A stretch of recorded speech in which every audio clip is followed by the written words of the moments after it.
Hello, Freedom Guy 55 here again, and the movie is In Time, and it stars Justin Timberlake and the chick from Red Riding Hood, as well as also Cillian Murphy, yes, Scarecrow himself. And it takes place in the near future where time is now the new currency.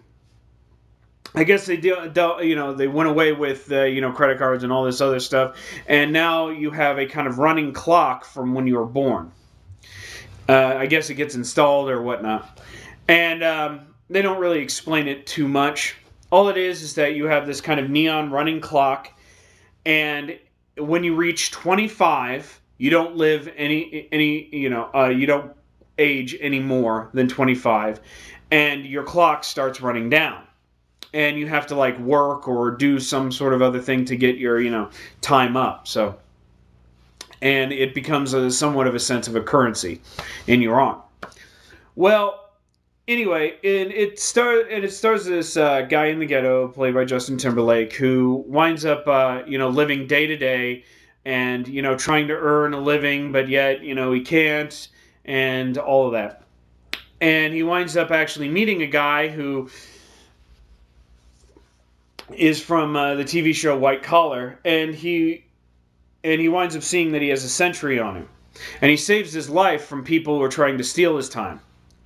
Well, anyway, all of a sudden the guy just has had it with his life because he's lived too long, so he gives the time to Justin Timberlake's character, and he winds up allowing himself to die. So he's basically on the run with this time and so on, and the story kind of develops from there. So what did I think about it? Well, it's kind of half and half.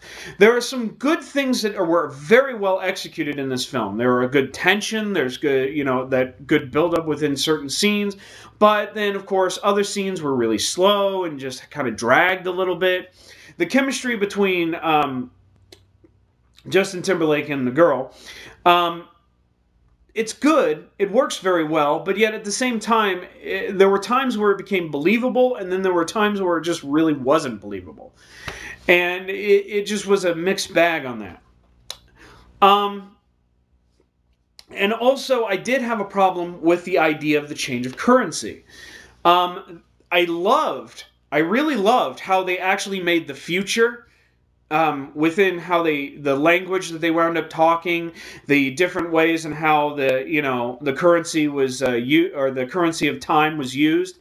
That was cool. But my problem with it is that it's just a poor substitute for the currency that we wind up having today.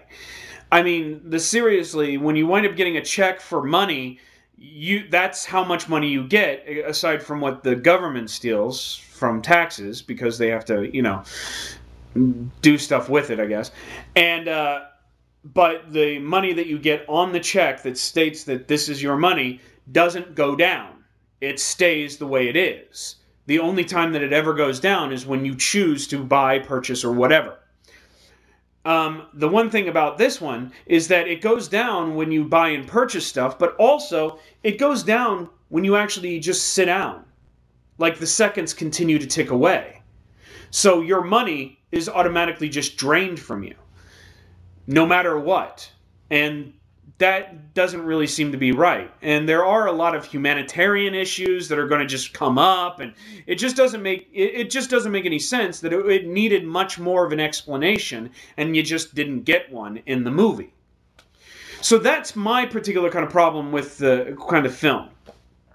So what do I give it? Well, at the present day, I do enjoy some of the particular kind of movie. I think in some ways a little bit most. But I just had a problem with a lot of other things. The execution is just too much of a mixed bag that I'm going to have to say I recommend it. I give it a thumbs up, but it's not going to be something that you're probably going to want to purchase or, say, oh, I got to get that for DVD or something. So I'm going to have to give it 3 stars. It's good, but it just didn't reach to the point where I was actually really enjoying it. So, thumbs up. Nice to see it, but not all that great. And that's it. And I thank you for your time, and have a nice day.